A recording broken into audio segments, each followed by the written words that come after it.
Hey everybody, how you doing? Wanted to make sure I got my research down before I fired off this live stream on you. How are you? The Raiders are in an outstanding position, as I talked about on my earlier live stream. This is the Raiders' first time they've had a winning record since 10 September 2017. That was when the Raiders beat the Tennessee Titans 26-10 in Nashville. And then they went up to post a 2-2 record before going on a slide of games that eventually saw them post a 6-10 record under then head coach Jack Del Rio, which then led to his ouster because Mark Davis wanted to bring in, as you may remember, John Gruden to be the head coach of the Raiders. So, of course, John Gruden went on to post a 4-12 record and came out sliding. Completely reconstituted the team for this go round, and so far, even with the wild and crazy fits and starts, the Raiders now find themselves one game out of first because the Kansas City Chiefs lost shockingly to the Indianapolis Colts 19-13. And it was a game that, even though the Colts won, I have to say, the Chiefs, Patrick Mahomes, their magical, mercurial, modern-day variant of Joe Montana, pulled off one of the great plays in NFL history in the first half when he was faced with a 3rd down and 18-yard to go situation on the Colts 28-yard line, through a 28-yard, scintillating 28-yard touchdown pass after bobbing and weaving to avoid getting sacked by a number of Colts rushers, including Justin Houston, who came over from the Chiefs. Pinpoint touchdown. Unbelievable. But that wasn't enough because the Colts defense was determined by design. I have to give it to them. The Colts really sat down and tightened up their gap control issues. They had major gap control issues against the Raiders. And against the Chiefs, they took care of them in fine fashion and walked away with a victory. An excellent defensive battle considering the caliber of offense they were facing in Patrick Mahomes. No one gave the Colts a chance. Let's face it. You know the song. No Andrew Luck, no this, yada, yada, yada. Okay? But hey, guess what happened? They won. But even though they won, what the Colts win did was put the Chiefs in a position where they're staring at a race now where they're always going to be looking behind their back to see what the Raiders are doing. You know,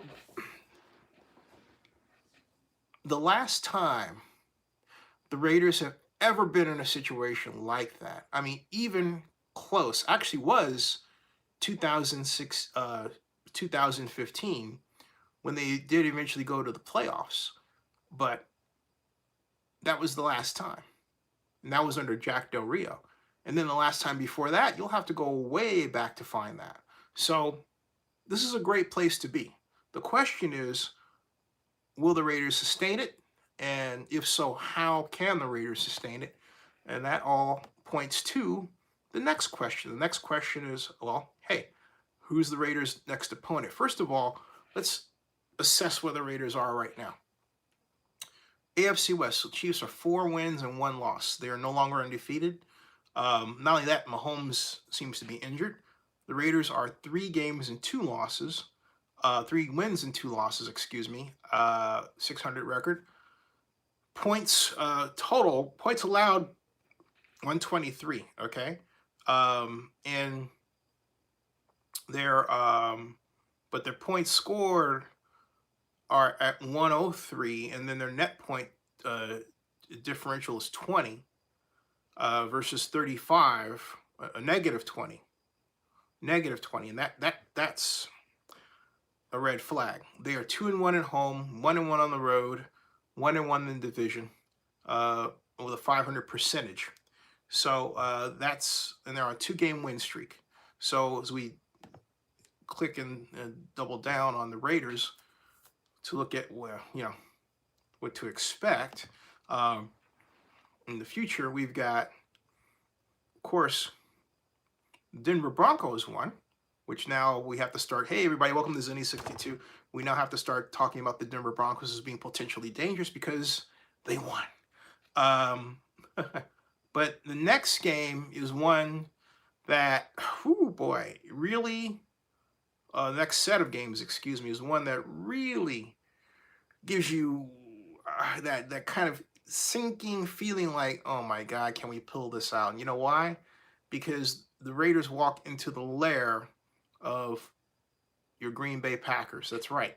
1 o'clock, October 20th, week 7 game, and the Raiders have a bye week, okay? Then after that, they go to play the red hot. Right now, they're red hot. Who knows how they're going to look then? But right now, we have to say the Houston Texans are red hot with Deshaun Watson basically throwing his lights out. I mean, he's giving a performance that is for the ages as a quarterback. And he's not only giving the performance of the ages as a quarterback, he's telling you in detail how he does it. Talking about the coverages the opponents use, the fronts they present. He's done this 2 times in as many weeks so far. He's become a hit on Twitter and the social media. He's the talk of the town, the talk of the country right now with his performance. So you have to say, well, my God, the Raiders are facing a buzzsaw. Before they eventually come back to the Coliseum to face the Detroit Lions, hey, they've got Green Bay and Houston coming up. And again, that is a tall order. The Packers won against the Cowboys, a game where it looked like they were just going to blow the Cowboys out of the stadium before the Cowboys came back in fine fashion, make a game of it, only to fall short in the final minutes of the contest. Still, the Packers prevailed, and the Packers were the better team. And then again, the Houston Texans. So, folks, that's a 2-game buzzsaw. I mean, but hey, look, if you took a look at it a few weeks ago, you would look at Chicago, right? Green Bay, right? And then Houston and said, that's a 3-game buzzsaw. There's no way. Well, one down. One down, okay? One down. So this is fun stuff. Really fun stuff, folks. Let me see who's there, who's chiming in. I see people looking. Hey, how are you doing? Looking. Welcome. Funny. I don't see. There's 9 of you watching now. Stream started 8 minutes ago. Okay. You are probably wondering what I think about the A situation, and I'll get to that in a little bit. But I also want to keep talking about this game and what can the Raiders take from this game and use as an anchor for the future? And the answer, and you'll agree with me when I say this, is simple. Give the ball, whatever game plan you form, make sure it includes giving the ball to Josh Jacobs between 16 and 21 times in that nice little window, okay? And there are a number of people who correctly said, hey, they like the 3 running back rotation. So you've got Josh Jacobs to get you yardage between the 20s, and you have the dynamic duo of Washington and Richard, or if you like Richard and Washington, to run the goal line plays and the short yardage plays and catches the passes out of the backfield in the red zone. Those guys are really effective red zone operators and great red zone blockers, So, in fact, I just thought of a fantastic play I think the Raiders could really use, and I think I'll send it in to Coach Gruden. Yeah, I'll do that. So, were the Raiders lucky to win? Did they catch the Bears on an off day? Was it the London effect? I'm going to go out on a limb and say no. I think the Raiders were different. This is a better coached, better prepared organization that finally now has located its identity. Its identity is power running and short ball control passing with the occasional explosion. Deion Sanders, explosive pass. Deion Sanders made a comment on NFL Prime that I completely disagree with. He said the Raiders are not going to go to the playoffs. The Raiders are going to the playoffs. My prediction was that the Raiders would go to the playoffs as a wild card.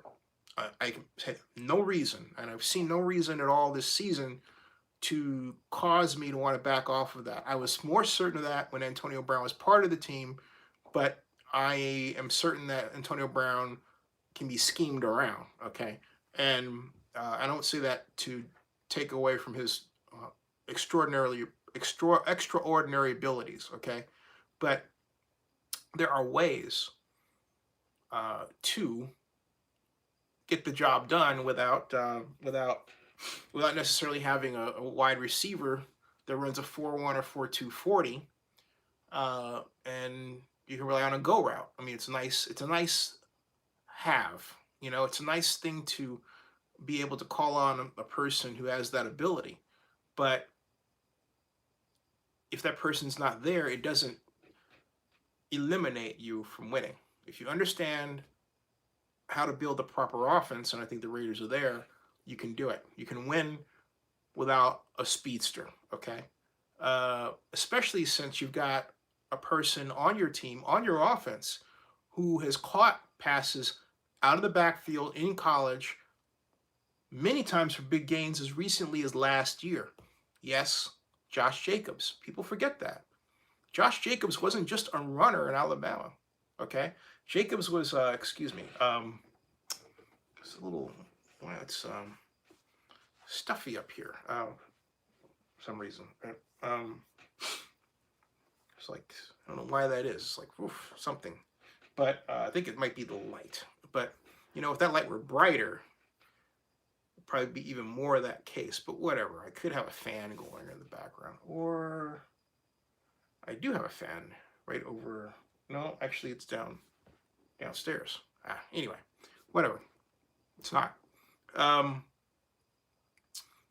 Getting back to Josh Jacobs. Yeah. Hey, welcome to Zenny62. How you doing? Josh Jacobs should be part of a game plan designed to get him the ball by throwing at least 5 times a game. Okay. And here I'm thinking about, 5 times a game. So I'm thinking a minimum of 15 touches in terms of handoffs, and 5 touches in terms of throws, okay? Out in space. I don't mean screens. I'm not a big screen guy. Look, I've been a fan of screens, but I'm not one who is in love with a steady diet of them. Hey, Joseph Amenduras. Hey, man, when are you going to do your own live stream? It was an outstanding game. When are you going to start a live stream, man, so we can participate? But, oh, by the way, while I'm on the subject, Joseph Amenduras here is a great vlogger now. He did a fantastic review of the Joker movie, which he did post on Zenny62 on YouTube and on Oakland News Now. It's part of the band. I call it the Rogues Gallery at the top at Oakland News Now. In fact, it's here. If you haven't seen that before, let me show you where it is. I highly encourage you, if you are able to take the time to check it out. All right. But Joseph, did you know that the Joker movie set the record for box office in October in history? I think for a movie of its kind. At any rate, if you go to, let me show you this, folks. Bam. Okay. You go to Oakland News Now, right? And so, okay, there he is. And all right, Joker movie review by Joseph Banderas. That's the man. Check it out, folks. Right here, Oakland News Now. You can also join our community page right there, okay? But when you do so, all right, you got to use your real name or you're not going to be approved, okay? We don't do the fake name thing around here. You have to be real. No spammers, no bombers, no foolers, nothing, all right? So use your real name, have something that we can trace, and you can join. This is a highly, highly guarded social network. We want only the best people of character. And so Noah asked me, how do I think the Vontaze Burfict appeal will go? I think that's a very good question on Tuesday. I don't think it's going to go well for him, as much as there was a part of me that wanted to say that it would. But look, we got a clue how that's going to go by the fact that the NFL released another video. It's kind of like the impeachment thing. We have a second whistleblower. Well, we have a second video, right? They have another video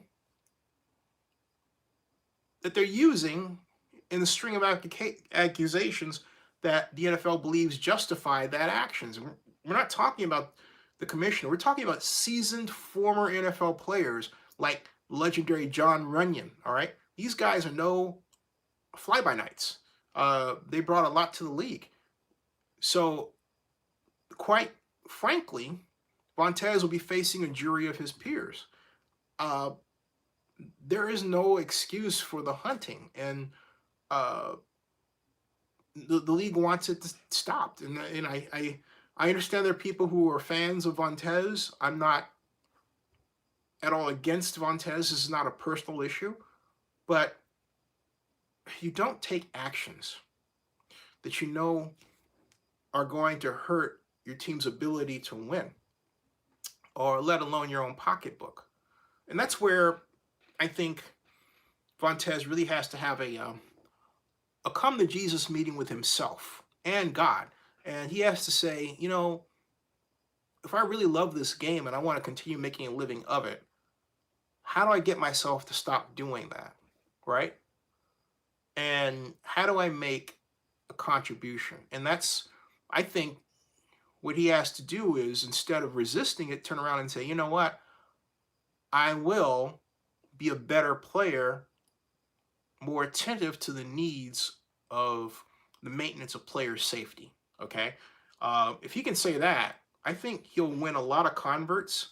And I think he would, if he said something like that, I think something like that, okay, would get him a reduced suspension. But he's got to mea culpa his tail off. He really does. So if he does that, I think Tuesday will go well. But if he doesn't, if he goes in saying, hey, you know what? I had a right to do this, and here's all these other examples of people that have done it and gotten away with it, that's not going to go well for him. And the reason it isn't is we're at an era where people are very concerned about CTE, or at least they say they are, and seem to want to do something about it finally. And we got a guy out there named Antonio Brown who just may very well be impacted by that problem. And again, I'm not, as well as Mike Mayock has done in assembling Raider team, it in my mind in no way excuses how he handled the AB situation. I'm certain he learned a great deal from it. Because I maintain that if AB were handled and treated like a special player, rather than, you know, this situation where you pay someone as a special player, but then you don't treat them like one, which to me is nuts, okay? There's no way anybody can logically explain to me why that's just. It's not. It's just crazy. It's kind of like, hey, you know, you don't want to treat a person like they are the special chosen one, which means you really didn't want to pay them that anyway. And you could say, hey, look, the ends showed that. The way this whole story ended, in a sense, communicated that, right? But I digress. I'm getting a little bit off the track, Noah. I apologize. I think if Vontaze comes out with a mea culpa, he'll get a reduced sentence.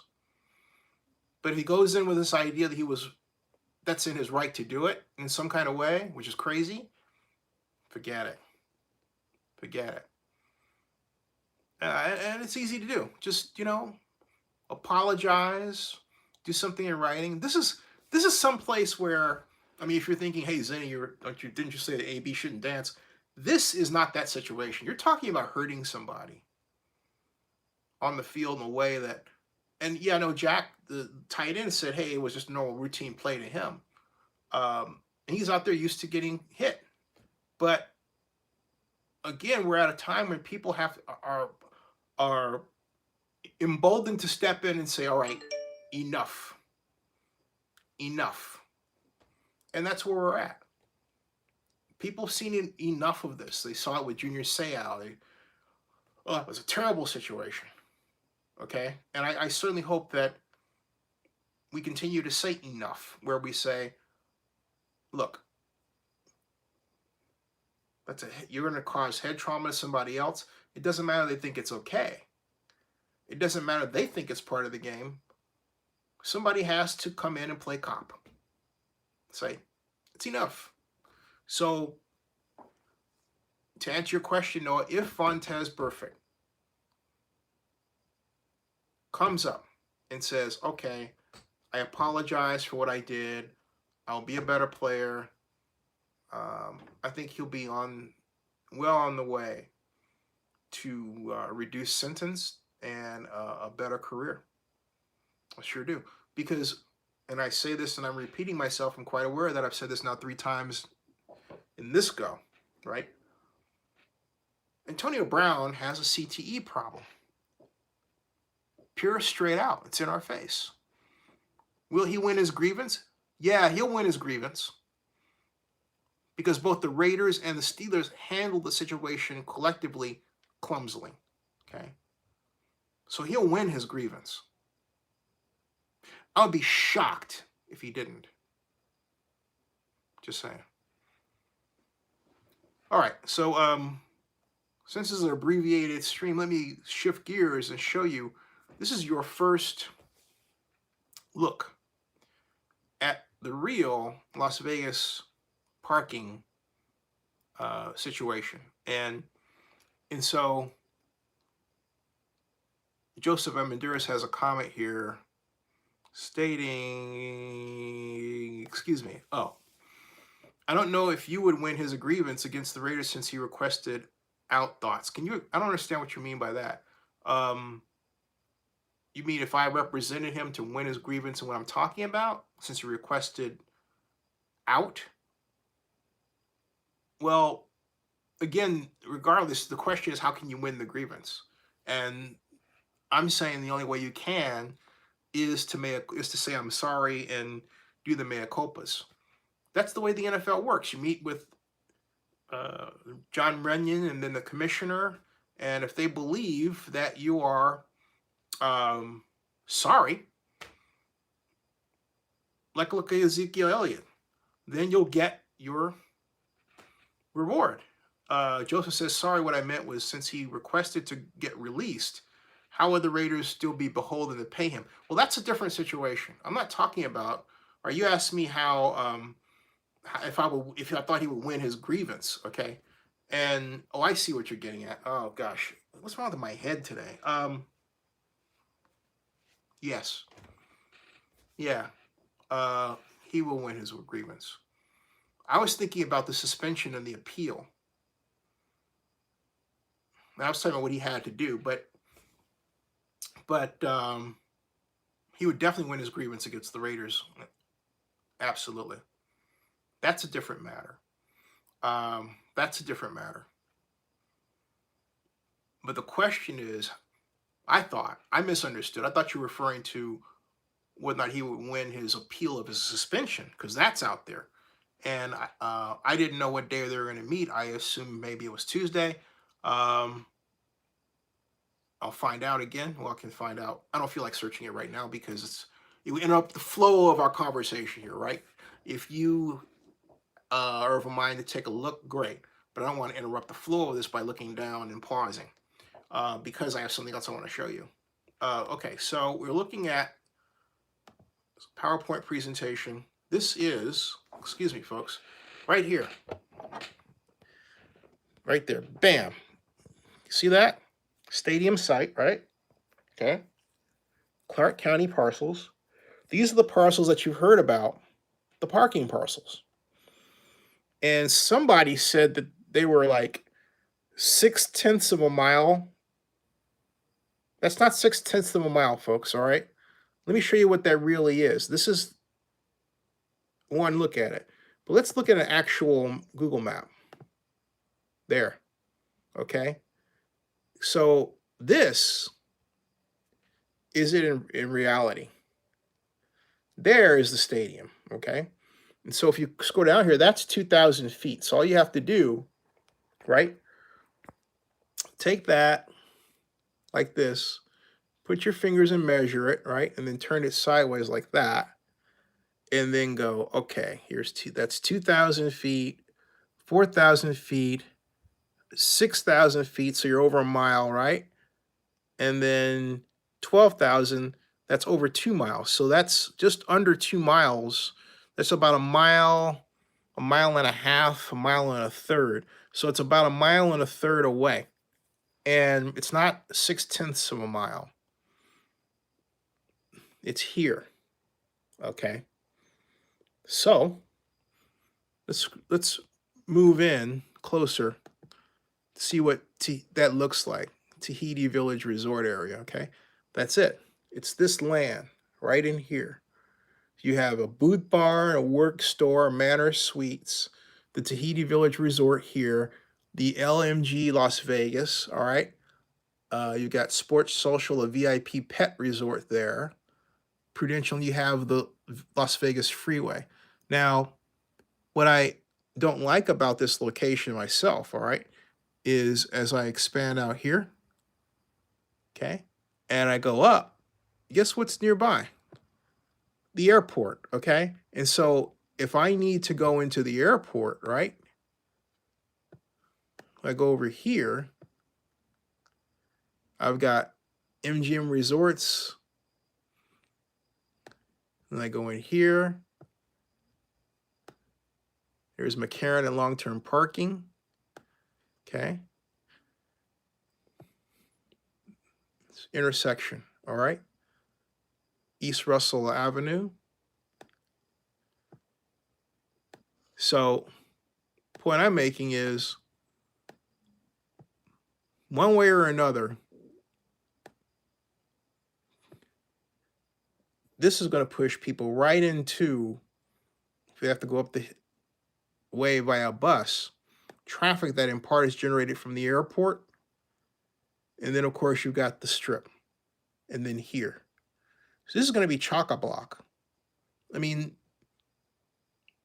the better solution would have been some type of rail system connecting them, right?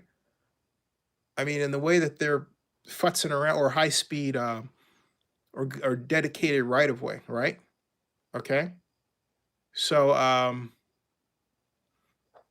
because this is going to be a nightmare. Here, you're going to park here, and that's only 2,700 spaces. That's not the whole overhead, okay? So and then go up there to here. Wow. That's what you're looking at, folks. Okay? That is what you're looking at. So let's go back down here. See if we can zoom in a little bit. Get a better idea what this looks like. Okay. How about the Boot Barn, right?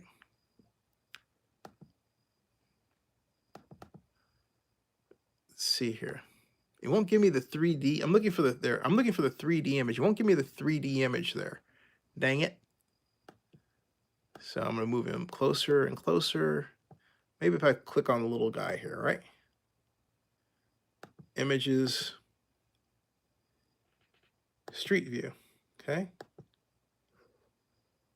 And I'm not getting anything at all. So let's try clicking on that like that. Oh, here we go. There we go. See, there's the airplane.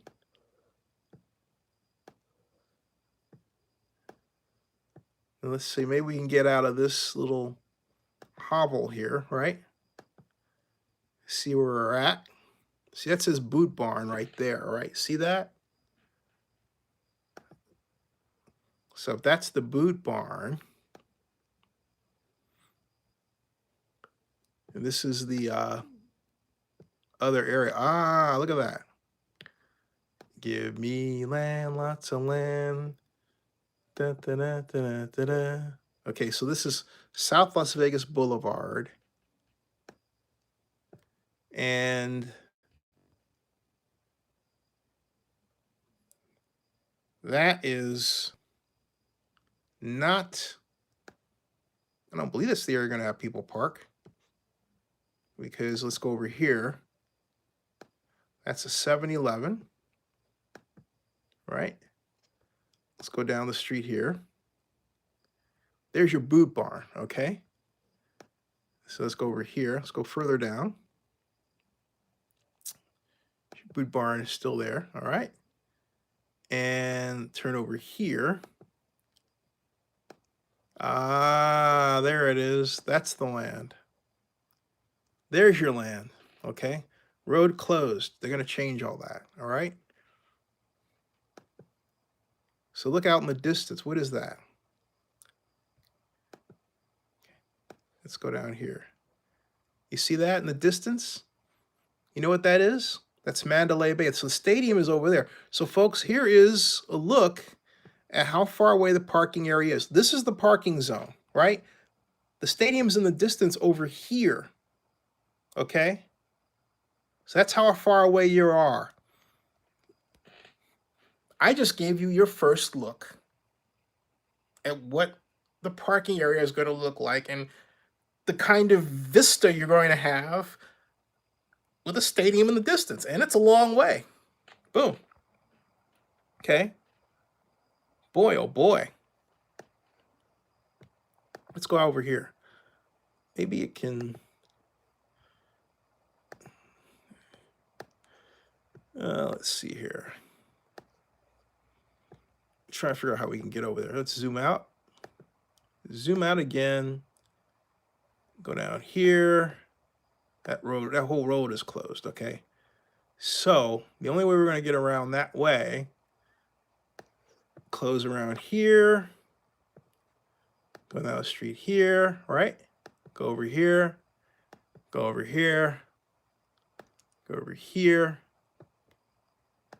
go down the way here, go down the way here, go down the way here, keep going, keep going, keep going, keep going, keep going, keep going, keep going, keep going, keep going, keep going. Oh, look at what we have here.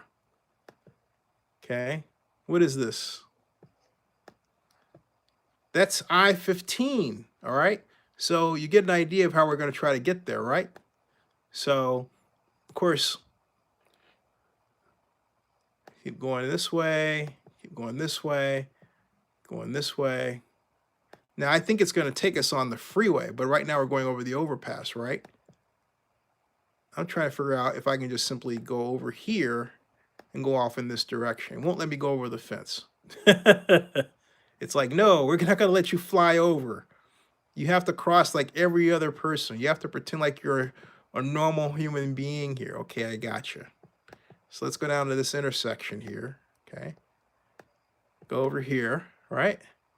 And then go down the road. We're headed down Dean Martin Drive, folks. Okay. So we're going to go all the way down Dean Martin Drive. All right. And we're going to keep going down Dean Martin Drive. And keep going down Dean Martin Drive. And we're getting closer. See that? Okay. And we're going to keep going down Dean Martin Drive. And keep on going. And keep on keeping on. Right? And keep on keeping on. Okay. And keep on keeping on. And keep on keeping on. And keep on keeping on. Right? Keep going. All right, and keep going. Okay. Now starting to look a little familiar. All right. A little bit. Okay, keep going. And okay, T Martin Drive here. I think we should keep going that way. All right, not quite there. See that gold up there? There's gold and then there are hills, right?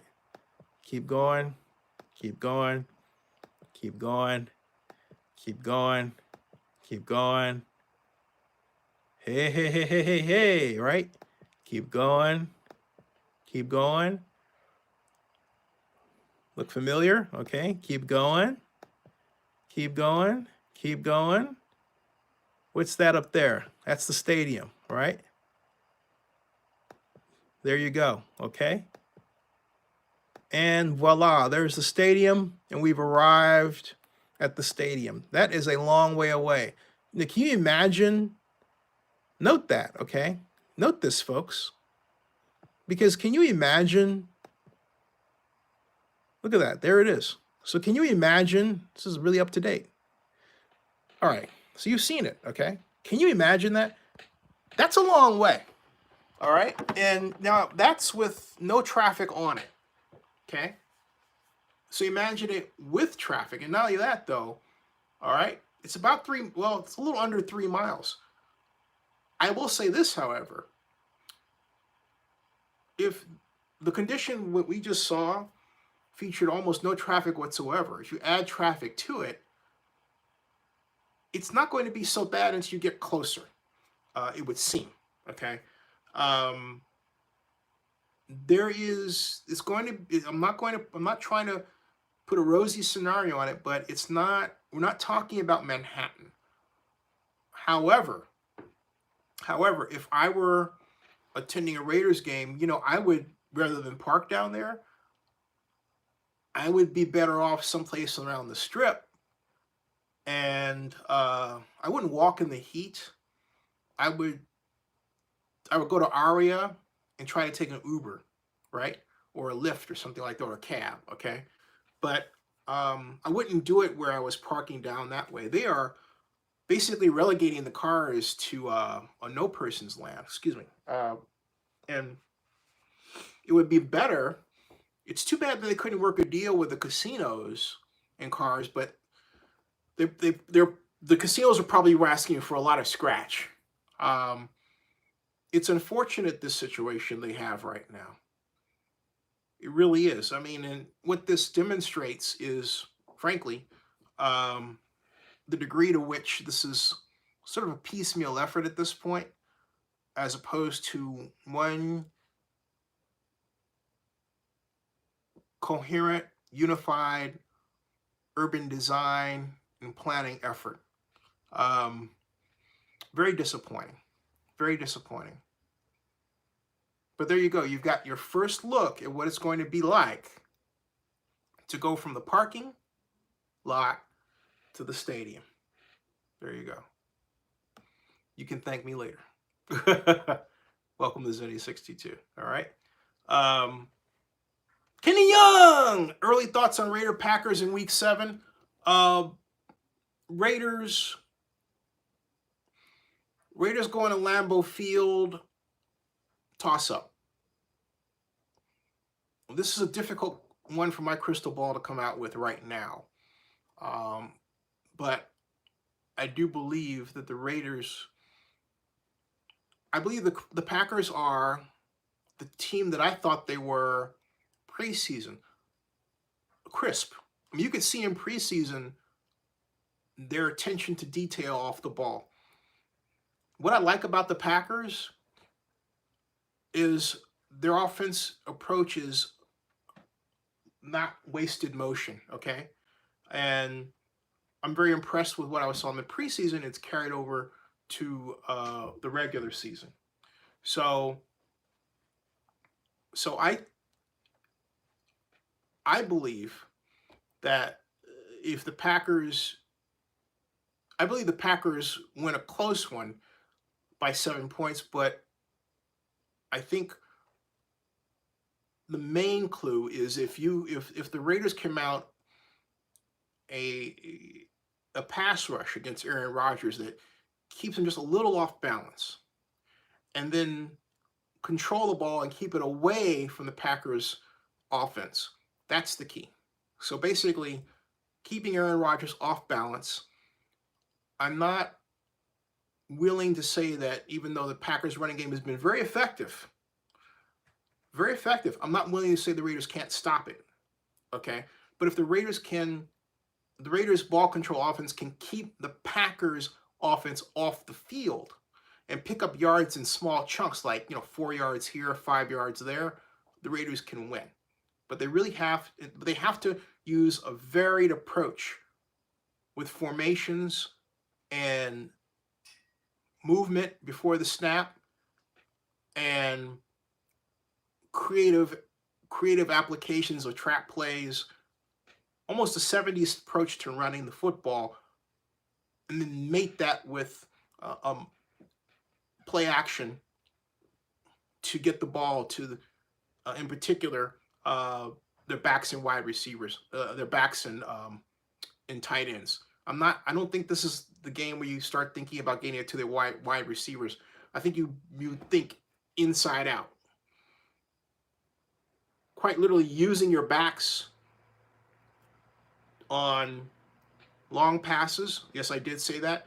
And having the wide receivers come underneath for short passes. In the inside out ball control passing game. So Cowboy Rush says, yes, I know the Cowboys scored some points, but that was in garbage time. Sorry. But it's not so much that it was garbage time. I'm more interested in why that occurred. And again, fundamentally, the Packers waste little time in getting off the ball and getting the ball from the quarterback to receiver or running back or anything else. Like, oh, you're going to be on time. Hey. Because you're going to be alive. Okay? Yeah. So, sorry about that, folks. Anyway, thanks. So anyway, the Packers will... yeah, sorry about that, folks. Anyway, the Packers were, you think the Raiders can beat the Packers? Yeah. Yes, actually, I think they could. That's my mom. She thinks the Raiders can beat the Packers. So they really have to be ready for it. They're real okay. Yeah. So she said they would really have to. The Packers got beat tonight. They would beat the Cowboys. Oh, remember? Because you turned away. Yeah. Because you were upset about that. Sorry. Yeah, but they really did come back. Yeah. Yeah. Yeah, I think. Because what happened is I think what I was thinking about is Kansas City got beat tonight. Mm-hmm. So that's why I said that. But they can use the same strategy that the Indiana Colts used.